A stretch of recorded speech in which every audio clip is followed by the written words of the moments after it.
Brad, from your experience, what do the best staffing firms do differently? Well, I think they start by knowing who they are and who they aren't. Okay. So they identify and define a very specific type of staffing, type of position, type of buyer, type of organization, type of industry and vertical that they're going after. And they look at focusing in that area, in that specialty. Now, that's not to say that they're all niche specific, very focused in, recruiters in a very tightly defined niche, but they really hone in on what they're great at. In contrary, I think some of the people that aren't performing at peak levels are the ones that are just generalists that say, hey, you know what, we provide the best possible service to people without anything to really back that up. So for those that are top performers, I think you really identify and know where you are the best in your space and you exploit that. How do you propose businesses stay in that niche, stay in that vertical if it's tough to close orders right now? Super tough, right? But is it going to be tougher to close orders if you become everything to everyone and then you're competing with everyone under the sun, Sure, as opposed to one or two other specialists? So I think you have to look at it both ways. I know it's extremely hard to turn down business, but maybe you get more chances at business if you're a specialist and people see you as unique. It also creates an opportunity for you to not compete just on margin, but compete on the value that you provide. And then I think also as a specialist, I think there's long-term value. You might find that the length of your customer engagement, how long you keep clients on board, is much larger as a specialist because they trust you and you build up that confidence over time. So I think short term, very tough, especially in this economy, to turn down orders, turn down business. Longer term, I think it's a better play to be a specialist, to focus in your core area, know where you're at, retain your clients, and also retain your internal staff. Because if you just take bad orders, that's where internal turnover happens, and that leads to long-term service issues as well. Yeah, walk us through why. So why does a bad order lead to internal turnover? Well, just think about morale. So think about you as a recruiter. So your business development person pulls in a job order with a low pay rate in an area that you don't specialize in an area that your ATS doesn't have existing candidates or relationships in, and you send that to the recruiter and say, hey, go fill this position. And when they can't, because it's unrealistic, how's that make them feel? And then as the business development specialist, maybe you're getting chargebacks, you're not getting commission, and you're blaming the recruiter. The recruiter is blaming you. Leadership is blaming you both. So I think it just creates a whole host of issues and problems. And then as the end client or end prospect, why in the world would you want to work with an organization where every year you have a new account manager and you have continual turnover and you have to re-educate that person or resell that account every single time there's a transition? It creates a whole host of issues and problems. Yeah, I couldn't agree more. I think when we think about overall morale, you want to work in an area that you excel at, right? If you give somebody a bad order, a hard to fill order, you're also pulling them off of something that they love to do, right? So Sure. You're almost giving your current clients a disservice by pulling in an order that you don't want in the first place. Right. Yeah. Let's focus on the higher margin, high revenue, the positions that you're really great at. Let's devote all of our resources into those, be super successful, and earn and get more of that business. So the best staffing firms right now understand who they are. More importantly, maybe they understand who they are not. They lean into that. They compete on value, not price. What else? They're able to prove why they're the best in the space. So It's one thing just to say that. It's another thing to go out and get 100 reviews from other people that say that. It's another thing to be able to bring data to the table and talk about your time to fill or the longevity of your placement or how long on average someone is on the assignment from start to finish. Turnover rate, client satisfaction scores, NPS ratings, case studies, referrals. I think all of those go into it. Are you seeing a lot of staffing firms are now leaning into data, leaning into case studies, or is that something that you propose they need to be doing more of? I would not say a lot. Yeah. I I'm not think the seeing it top either. performers are.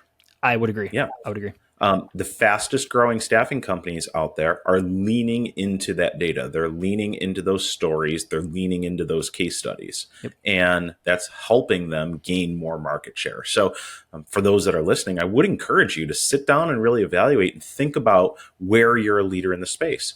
Are you great at tough to fill positions? Are you great at speed? Are you great at quality? Are you great at providing someone that's going to start the assignment and see it through to completion? Are you great at getting the second order? Yeah. Are you great at getting 5-star reviews from clients and candidates because of the match that you've played? So I think all of those factors go into it.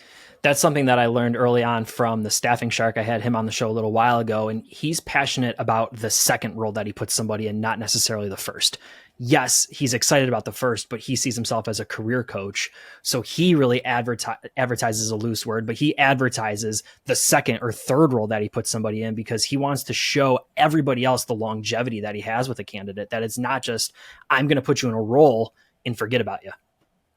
Yeah, and that speaks volumes. If somebody continues to go back and do business with you from either the candidate seat or the client seat, that speaks volumes about your level of service. Yeah. You started alluding to reputation in online reviews, and there's sort of this term that I've kind of been floating around of first impression marketing lately. And it's thinking about the first time somebody sees your staffing firm, what do they think about you? Things like, and this gets a little tactical and away from where we started the conversation, but your website, your reviews. When I first see your staffing firm, do I want to do business with you? And I think there's a stat that says something along the lines of the average consumer wants to see a brand have at least 3.7 stars when they look at Google reviews and at least 100 reviews. Brad, the staffing industry is not there as a whole. And it's something that we need to actively work on. I'll tell you, think about it from the consumer standpoint. If you were choosing a restaurant and you just did a blanket search into Google and typed in restaurants in a town that you were visiting. Yep. Ask yourself honestly, are you going to go to a 3.5-star restaurant, or are you going to automatically be drawn to look at the menus of 4 and 5-star restaurants? Yeah. You're going 4 and 5-star. The same is happening with service providers. So you mentioned that 3.7. That's the bottom, right? Right. You know, and people are, you're not even going to get the chance to earn their business or get the chance to get them over to your website without a strong review or a strong rating like that. And for companies that aren't proactive about it, they could have 1,000 great client and candidate relationships and 1 or 2 candidates that had a bad experience because they were not employable. And if they're the ones that are leaving that negative review and drawing your star rating down because you only have 1 or 2 reviews, that's going to really hurt you. So you need, I think, to be very proactive. And then it also puts you in a great position in search, in rankings, in order to earn the opportunity for people to learn more about your business. Brett, I had a friend of the show reach out. Actually, today we had a conversation. Her name was Susan. And Susan, I'm gonna ask Brad this question because you ran it by me on our call today. She was hesitant to drive online reviews because in her mind, candidates work for the end client, not necessarily her and her staffing firm. So when she asks for reviews, she's found that individuals aren't likely to leave those reviews because they don't, quote unquote, work for her. They work for the end client. What do you say in that kind of situation? It's my experience that it's the opposite, right? Okay. So the only reason that the candidate is working at that end client is because of you. Right. Because of that staffing firm. And that's the approach I would take. If you get negative reviews because you haven't placed them in a company that has a good culture, or you're just taking any order, then I might be scared of getting reviews too. Right. But on the flip side, if you're doing your due diligence as a recruiter and you're making sure that you're placing people at great companies to work with, you prepare them ahead of time, you clearly explain what's expected of them and make sure that that aligns with what they're looking for, I don't think that should be a problem at all. And we run a lot of reputation management surveys for clients in all types of different industries. And it's been my experience that the majority of candidates will leave good quality feedback for the staffing company and not just to the end employer. I would agree there. And Susan, thank you for that question. Glad we were able to get it to Brad on this one. He's really one of our experts in reputation management over here. And Brad, I appreciate your insight on it. You got to ask. I think there's a stat, you might have told me this a long time ago, 88% of individuals will leave online reviews if prompted to do so, or they'll leave feedback if prompted to do so. The challenge is we're so nervous and scared to ask that we don't ask. We think it's too self-serving to say, hey, Brad, what do you think about my service? What did you think about working with us? So we don't. But 88% of people will leave that online review if prompted to do so. We just need to have the courage to do it. Yeah, and use technology to do it. It doesn't Sure. have to be individual conversations. There's great platforms out there that allow you to survey people really easily at key points within their customer or candidate journey with you so that you can solicit good feedback. And even negative feedback is a gift. So if Yeah. you continually find that you're getting some negative feedback, that presents a great opportunity for additional training, additional support, changing your process, changing your focus, and can lead to some great business results. Brad, you at Haley preach the importance of having a SMART goal as it relates to business. I know it's one thing that you've sort of ingrained into my mind when I talk to clients or I work on strategy. And first off, I can't thank you enough for giving me that mindset. But why do staffing firms need to have SMART goals in 2024? Yeah, so everyone wants to look at growing their business. And I think the fastest growing companies have done that exercise to figure out exactly what their individual goal is. What's the revenue goal? What is your goal for number of people out on assignment? What's your goal in direct hire fees? Mm-hmm. What is your goal in market share? What's your goal in launching a new office, a new brand, a new vertical? Whatever your overall business goals are, I think it's extremely important to quantify that and then work backwards on math. So we just did a consulting class exercise last week internally at Haley Marketing. And we talked about how to work with our clients to uncover that goal. If your goal is to grow $1 million in revenue this year, all right, what does that look like in terms of number of clients? Is that one large client? Is that 200 small clients? It's very important to understand that because it is going to dramatically impact your sales and your marketing and your outreach approach. So we need to identify not just a financial goal, but how are we going to reach that goal? What does that look like? Yeah. And how do we know that we're on track or off track? How do we know that our marketing budget is realistic given what the goal is? Yep. How do we know that our sales activities are at a level or a number that they need to be at in order to hit that goal? So those are the things that I think we really need to look at when going into a sales or marketing or business strategy. We need to look at that very closely to make sure that the goal's realistic, it's measurable, it's time bound, it's specific, so that it is a true SMART goal. And then all along the way, look at the metrics and make sure that we're on track. Because I don't want to get to the end of the year and realize that we didn't hit the goal because we didn't do what we needed to in June, July, and August to hit that December goal.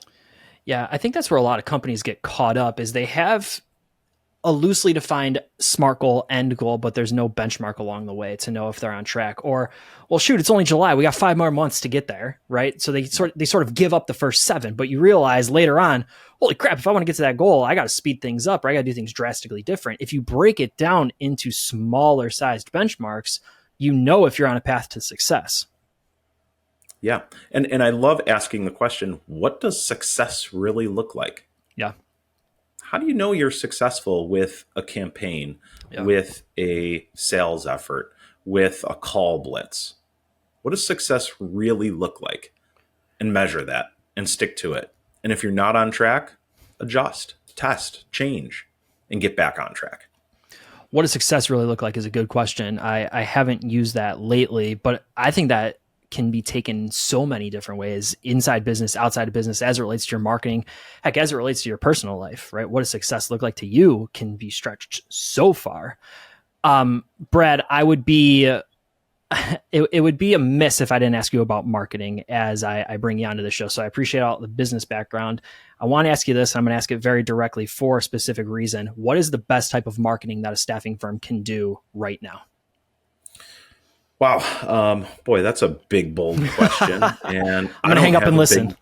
I don't have a big, bold answer. And I'm gonna give a cop out answer, and my cop out answer is it depends. Yeah. And the reason that it depends is really based on your niche, it's based on your goal, it's based on your market, it's based on what's happening with competitors and everything. So when we think about what type of marketing really truly works, I think it's something that is tightly integrated with your sales process.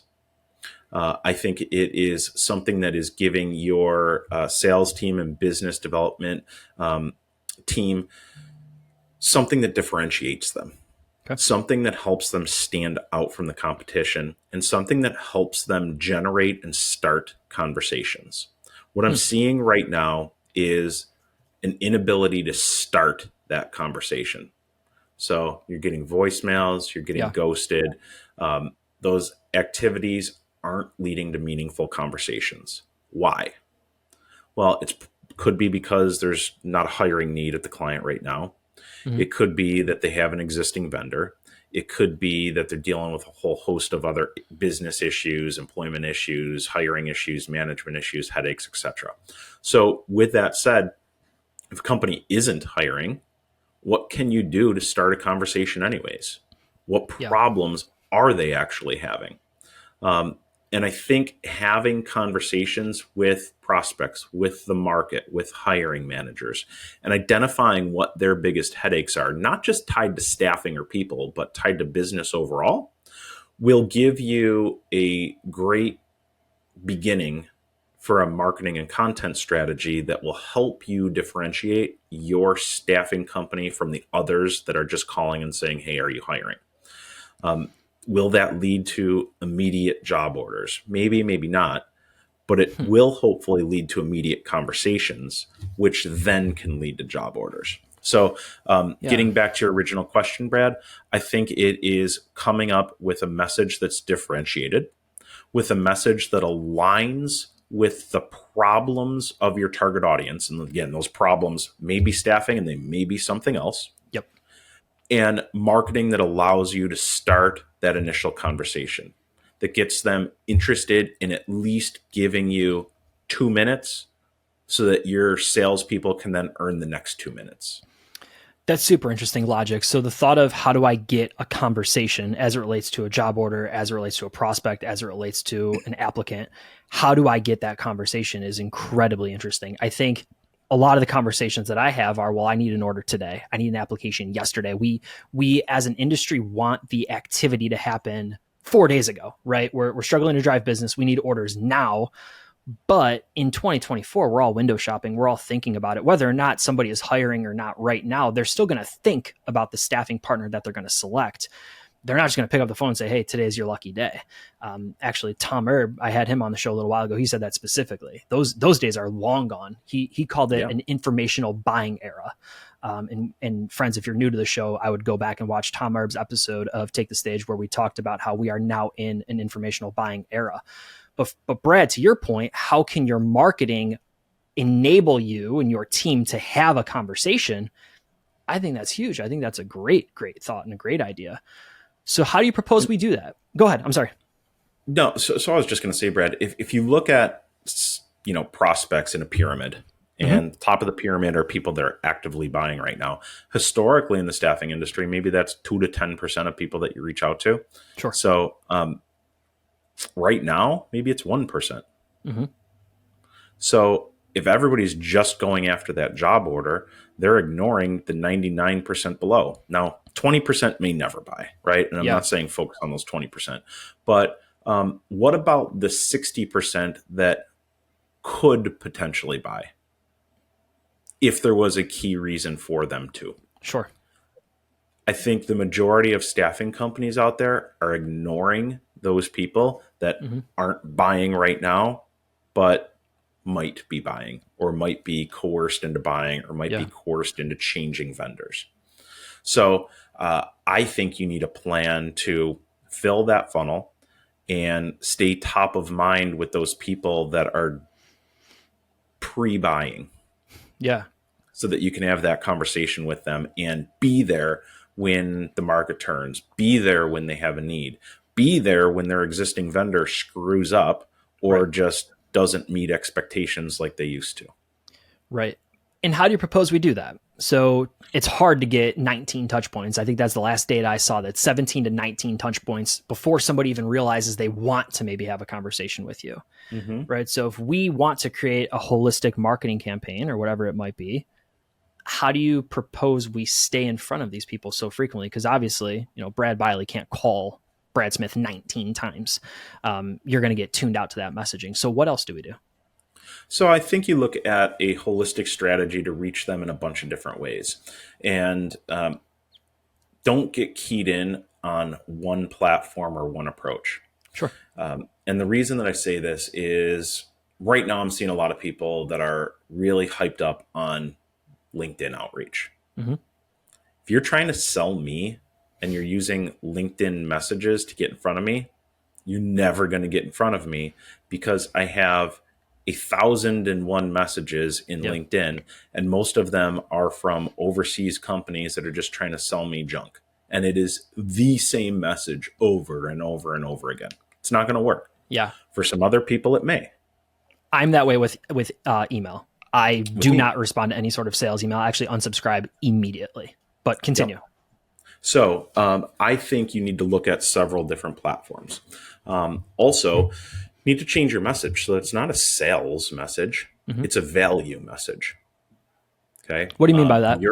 You're not going out and selling staffing services. You are helping organizations be more efficient with their labor so that they can solve other business challenges. What are Okay. their other business challenges? Is it morale? Is it turnover? Is it production?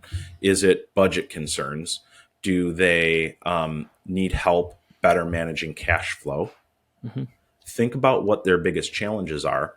And then we want to create content, messages, information around those challenges. Maybe that comes in the form of a podcast episode like this. Sure. Maybe it comes in the form of video. Maybe it's a direct mail campaign that includes postcards, handwritten notes, letters, drop offs. Maybe it's articles and content marketing. Maybe it's search engine optimization. Maybe there's paid ads around it. Maybe it's in-mail LinkedIn messaging. Maybe it's doing presentations at local business networking events. Yep. Or maybe it's all of those things. And I think that's really the key. It's thinking about what the core message really is, where you are experts in the market, where you specialize, and then using all of those different approaches and all of those different outlets to surround your prospects with that message. And then you're using sales automation and you're using Google remarketing ads to keep that message in front of people consistently, because that's a really low cost way to do that. Yep. So that when they have a buying need, you are the first one that they think of and the first one that they reach out to. I know there's someone listening right now saying that all sounds great, but how am I going to get started with all those things? Where do I even get started? Brad, I agree that the best staffing firms are leaning into multi-channel. I think even our listeners would agree the best staffing firms are leaning into multi-channel approaches. How? So, one, it starts by having conversations with your clients and your target audience. Okay. What do they care about? What's keeping them up at night? Then I think it's creating some signature content around that. Yep. Again, that could be an ebook, that could be a long form article, that could be a campaign, that could be something very large or something small and very meaningful. Yep. And then from there, I think you break that down into bite-sized pieces and think about how you approach the market. Think about how we can share that message through a couple social media posts. Yep. Think about how we mix that message into our presentations. Think about how we could get that message out through paid ads.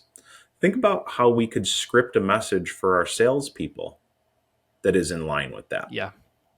And coach them.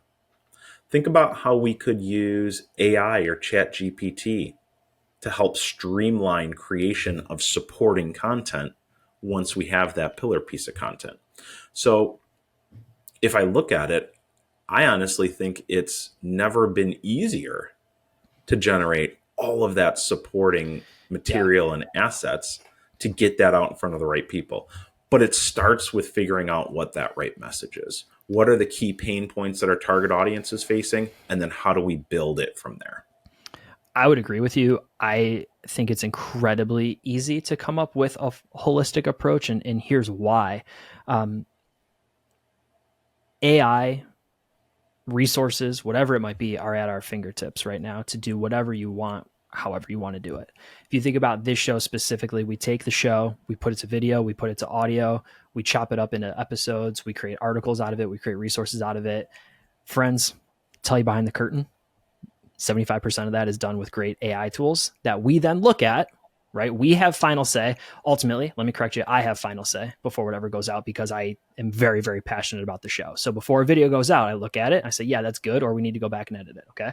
But AI gets us probably 95% of the way there, and then we go. There's a great episode a little while ago with Trisha Tampkin where she proposed the concept of how can AI support me in insert task here. And I think where we fail with AI right now is the majority of people are trying to force fit AI solutions. If we go about it differently and say, listen, here's my challenge. I have 40 minutes of video content and I need 10 social posts. Find me the tool that does that. Now it's a lot easier.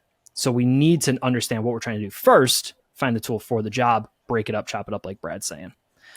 Yeah. And Brad, even this episode, I could take the audio transcript of this and leverage AI to help me build a outline for a pillar piece of content on all these topics that we're talking about.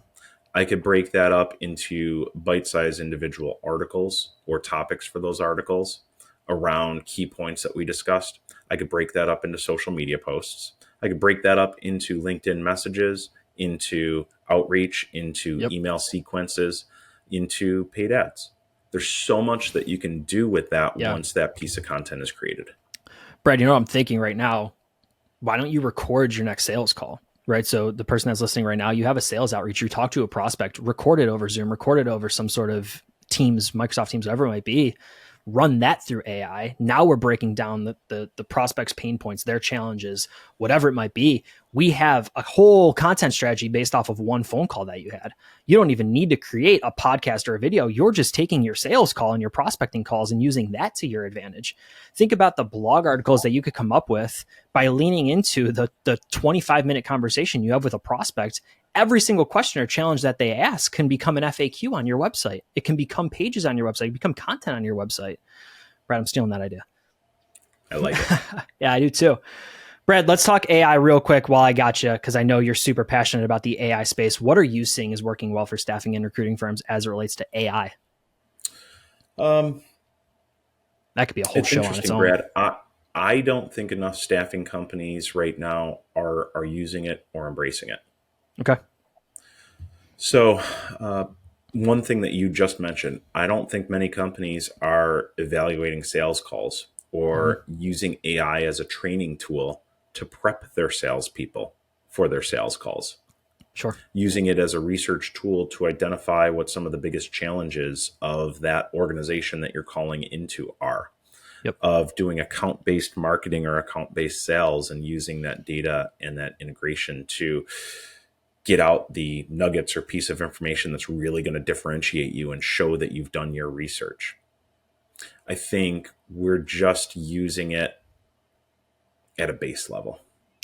I would agree. And it's difficult. I actually have a lunch with Haley coming up here. Well, by the time this drops, it will have already aired about AI in staffing and recruiting. And unfortunately, my biggest takeaway is that I'm not a crystal ball and I can't be your crystal ball. I don't know what is going to become of AI, but I know how I'm using it today and I know how you might be able to use it today. But Brad, I would agree. I think we're just at the tip of the iceberg. But the best staffing companies that I see are understanding the pain, they're understanding the challenge, and they're finding a tool for the job. They're not going out and saying, hey, this new tool is great because it's just great, and they're force fitting it. They're saying, okay, I need help sourcing, or I need help with prospecting, or I need help with XYZ, and they're finding the tool for that. And I would also look at your tech stack and your ATS Yeah. providers and look at what's inherently already built into those systems and become an expert in that space. Yeah. It can help you streamline and create a point of differentiation right now. But if you wait, everybody's going to do that. So Yeah, do it I now. was I was talking to I had Justin Usselton on the show from Aviante, and he had said that if your tech stack isn't a competitive advantage, it is now becoming a competitive disadvantage. So you need to drastically look into your tech stack. One thing that I've seen from talking to too many companies is we're buying tech just to buy tech, and we are wasting money and we're not using it. And a lot of things are doing the same thing, or we're just inundating our team with stuff, and they're not any more productive. If anything, they're less productive. Simplify things so that it's actually useful. I'm seeing staffing companies right now go through and really truly reevaluate their tech stack, Mm-hmm. and they are looking at cutting back right now. They Good. are looking at streamlining some of that and looking at what's being used and what isn't being used, and then making educated decisions on what to continue with. Now, I'm not saying to go out and cut your tech spend. That's not what Sure. I'm saying at all. Sure. But really evaluate what value you're getting out of it. Make sure that your team is using it to its full potential. And maybe you might be better off scaling back on a few different tools to really make sure you hone in on the value of the ones that you do keep. Brad, before I let you go, anything that you wanted to address on this episode that we haven't talked about yet? Well, Brad, one thing that I am seeing is similar to reevaluating tech stack. They're reevaluating, many staffing companies are reevaluating budgets across the board and Okay. expenses across the board. Mm-hmm. And overall, the staffing industry, I think the latest ASA staffing index showed a decline year over year of around 10 or 11%. So the immediate thought is, all right, what do we cut? We cut in Mm-hmm. people, we cut in tech, we cut in marketing expenses, we cutting sales expenses. It's easier to cut some of those other things rather than internal people. And I get that. With that said, if you're cutting marketing expenses, do you expect sales to go up? Or are you just exacerbating the problem? Right. So, and I'm not saying, 10x your marketing investment, but I'm saying look at 10xing the value that you're getting from your marketing investment. So look at ways that you can spend your money more effectively and efficiently. Look at what's producing results. Look at what you can do to support your salespeople to make their time more valuable, drive more revenue for the business, and serve up leads so that they can focus on the ones that are in the top of that pyramid as opposed to the bottom feeders. Yep. So look at what we can do to support their sales efforts, scale their sales efforts, get them in front of more people so that they can generate more conversations that lead to more business. What I'm seeing right now is salespeople are doing the marketing activities themselves, and it's taking them away from the sales activities. Yep. And we need the two to work together. So make sure that your marketing is supporting your sales, and make sure that your sales team is freed up to make those sales activities, have those conversations that are leading to business. And Brad, one other thing that I did want to Please. point out, and this was something that Matt Lozar, our director of recruitment marketing, just shared with me the other day. A lot of people right now are starved for sales, Mm-hmm. and they're ignoring their recruitment spend, or they're letting that just kind of go on autopilot.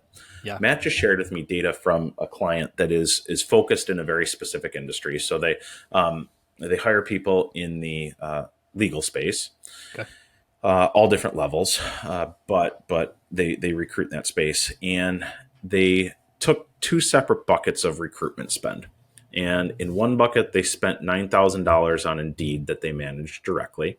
And in Okay. the other bucket, they gave Matt and his team here at Haley $8,300 to spend on Indeed.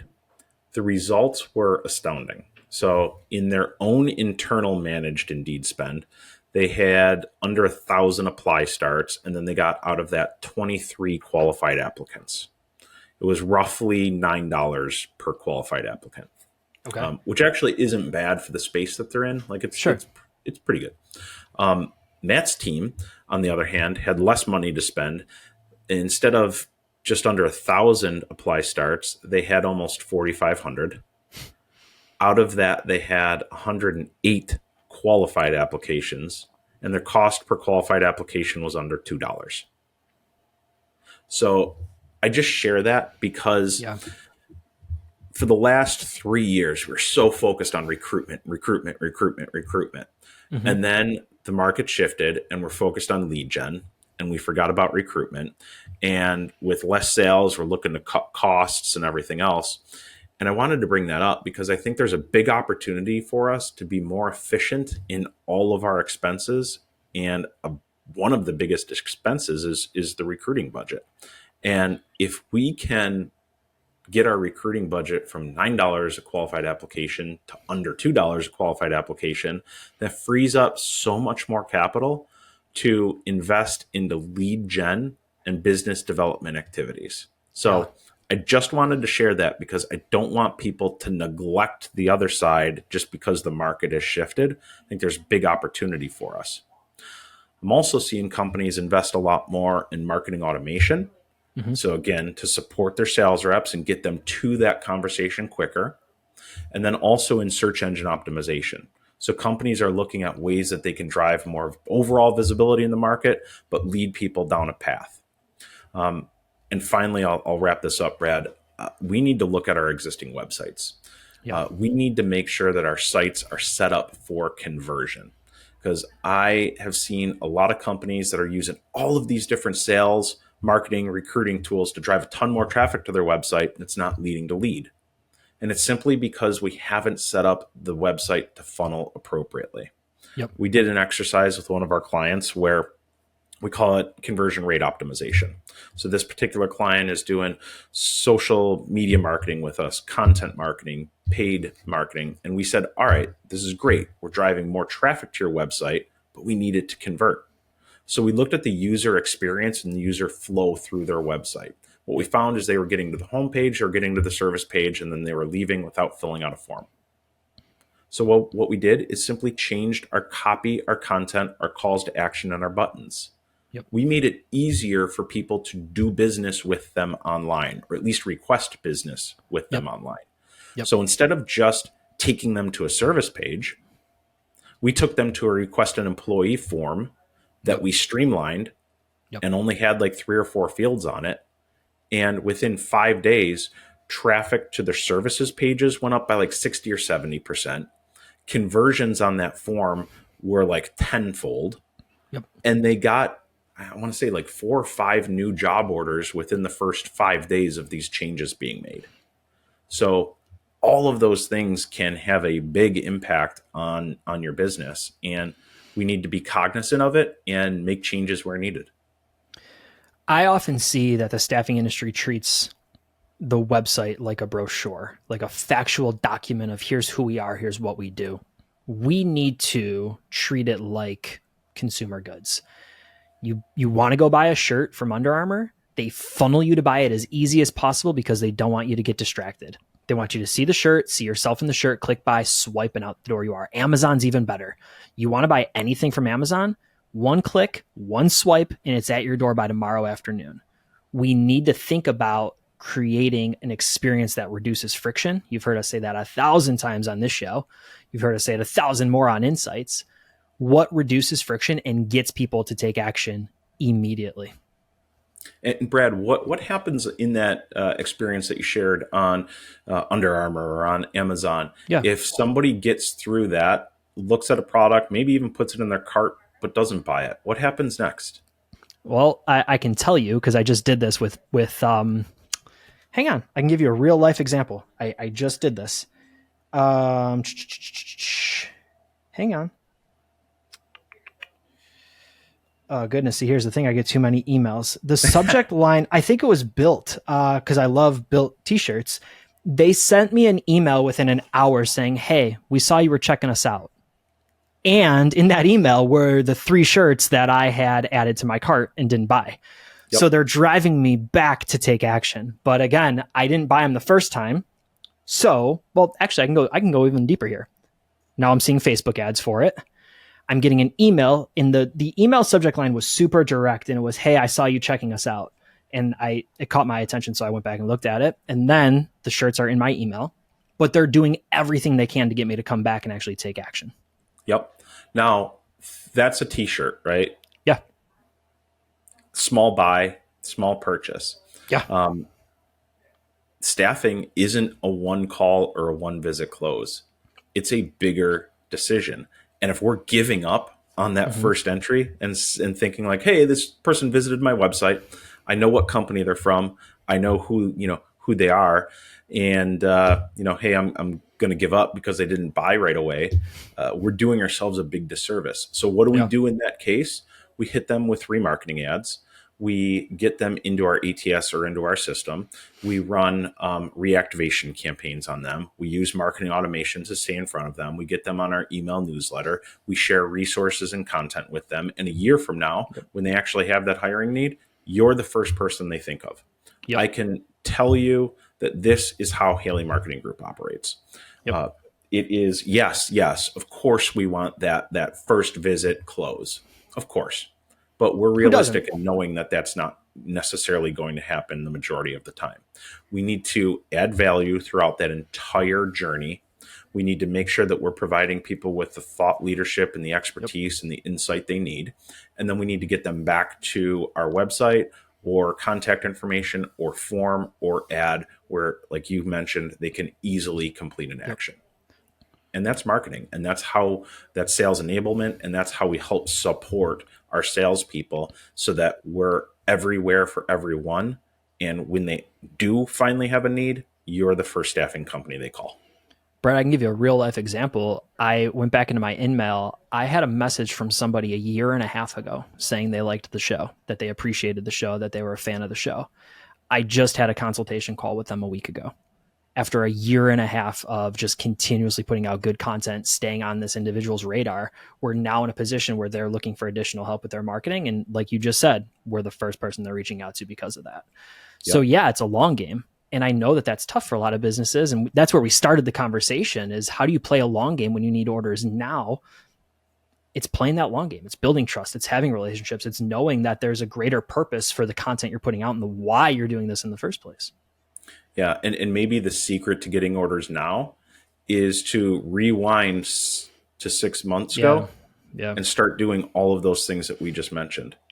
Because I saw growing staffing companies, they're the ones that did that. Yeah, I saw something on LinkedIn. Somebody said the sales you're going to close in November are the calls you make today. And I was like, holy cow, I didn't think about that. And it's interesting for me to see that. I'm not in directly a sales role by any means, but it's just interesting logic that the sales you'll close in November are the calls you make today. It was just super, super interesting, but I agree with it. It's a long game and it's a strong relationship play. Yeah. Brad, I'm afraid I'm overstaying my welcome here with you. So I got to get you through our rapid fire round and then I want to get you back on with your day. Sound good? Sounds great. One book that has fundamentally changed your life. It's a good one. I don't know if I can pick one. If I had to pick one, it would probably be Think and Grow Rich. Yeah. Is that what it would be? Yep. That's probably it. Right now, I'm reading a book that I really like. It's called Flip and Decide. Okay.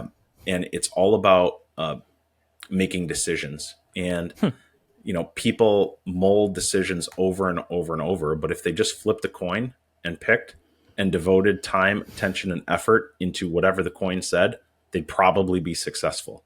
So that one is interesting to me. And friends, just as much as we're trying to build you a bookshelf in your house, this is really just so I can grow my own. So I appreciate the recommendation on Flip and Decide. I love Napoleon Hill. I love Think and Grow Rich. That's why I laughed when you said that. Because you and I have talked about that numerous times.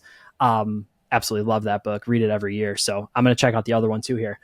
And then Brad, one piece of advice that you would give to somebody just starting in staffing and recruiting, what are you going to tell them? Figure out your niche, figure out what you're going to be great at, figure out what you are great at, and be great at it. And don't get distracted.